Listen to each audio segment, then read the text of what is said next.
The co-main event, Charles do Bronx Olivera makes his return after a loss at UFC 300 to Arman Sarukian. He fights the man who has been waiting in the shadows for quite some time. Actually, his last fight was on that Izzy Pereira card that we were just talking about at the Garden 2 years ago, exactly almost, versus Dustin Poirier when he lost, when he tried every cheat in the book, and he still freaking got submitted by Dustin Poirier. Who in the world gets submitted by Dustin Poirier? I don't know. Max Holloway. That's a really good point, actually. That was a long time. That might have been Holloway's debut, or it was very early on in his career.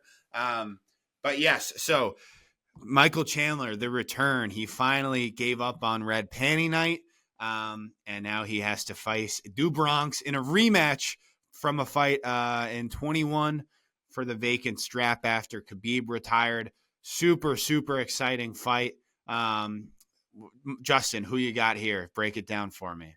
Yeah, like you said, bro, this is one of the best co-main events of the year, I would say. A guy in Du Bronx who's got major star power and firepower in this sport. Guy's a legend of the sport. The career turnaround that Du Bronx had, I just want to say, is like one of the like more impressive like turnarounds I would say like of anybody. Like, bro, when I was like when we were in college or even before that, like when this guy was like, dude, this guy was like a soft like quitter. Like it was weird, dude. Like he had skill. Everyone knew he was skilled, but like it was like he was this grappler that when things got tough, he was like checked out, and then obviously he comes on to win the belt.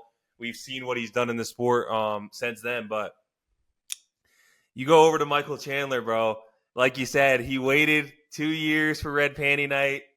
Connor had other plans. He pulls out. We're not going to get into the Connor talk right now, but I don't blame the guy for waiting. As we know, it was a great opportunity for him to make a lot of money, and also I do think that he deep down probably thinks Connor is one of the easier fights for his career right now. So I don't blame the guy for waiting, but look, I respect the guy for moving on and taking a challenge like this in a could be a number one contender fight. We'll see what Dana and the boys say, but look, the first time these guys fought, Charles was just too much for him. I think it almost seemed like he was too big for him.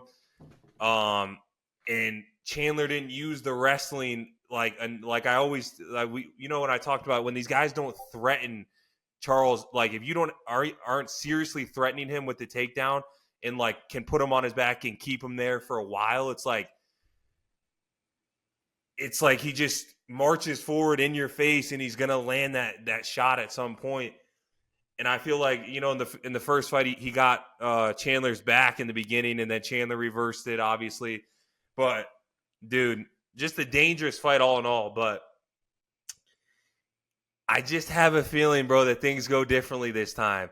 I think Chandler uses the wrestling to his advantage. Dude, you can put Charles Oliveira on his back. It's just, can you keep him there and can you do the damage? Because it can be done. I mean, Armin did it. Islam did it. Like, and I know those are elite grapplers, but bro, if Chandler really, the thing is can Chandler really execute a game plan, or is he going to go out there and get hit early and turn into the same Chandler as always and brawl? I think he knows that this is the kind of, not the final straw, but it's like, if you're going to be a contender and win a belt at this weight class, it's time to fight smart, put the game plan together. I think he does that, and I think Michael Chandler gets Charles Oliveira out of there via second round stoppage. Yeah, I talk about this fucking every fight that like there are, when you're breaking down a UFC fight, when you're making a prediction, there is just like something else at play. It's not all, you got to throw out the rule book. It's not all about the X's and O's. There are other factors here. I don't know what you want to call it. I mean, it's done us very good in our predictions for this show. So clearly there's something to it, but like, yeah, on paper, I don't know why I think Chandler's going to win, but just this whole saga, these last 2 years, all the hate that this guy has taken, this guy has become he's become a meme.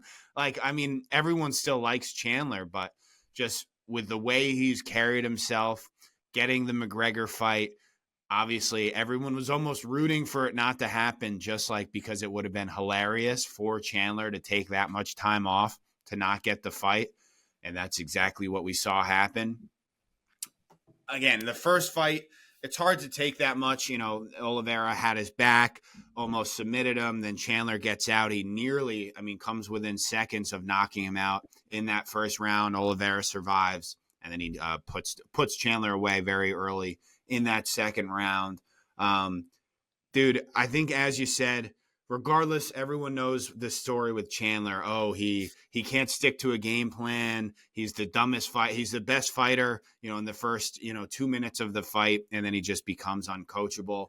He knows that this is it, right? Like, he knows if he loses this fight, and very right, he's fighting Olivera, who's like the former champ, number one guy, a guy who already knocked him out. So, and it ain't going to decision. So whoever loses this fight is losing via stoppage. But if he loses, it's over. Like, he still wants the Conor fight. He still would take the Conor McGregor fight over a title fight. And he's hinted at that. I'm telling you that he would. And even so, he thinks it's going to line up perfectly because Arman and Islam will fight in the first quarter of next year, whether it be February or January, probably February.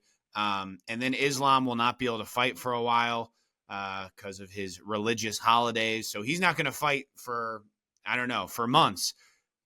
Fucking Chandler wants this fight. He wants to turn around and fight Conor. And then he wants to be next in line to fight Islam Makhachev for the belt. Will all that happen? I doubt it. But he still wants the Conor fight. All that goes away with a loss. So I just don't see it happening. Olivera, again, I did not like the Charles Olivera we saw against Arman Sarukian.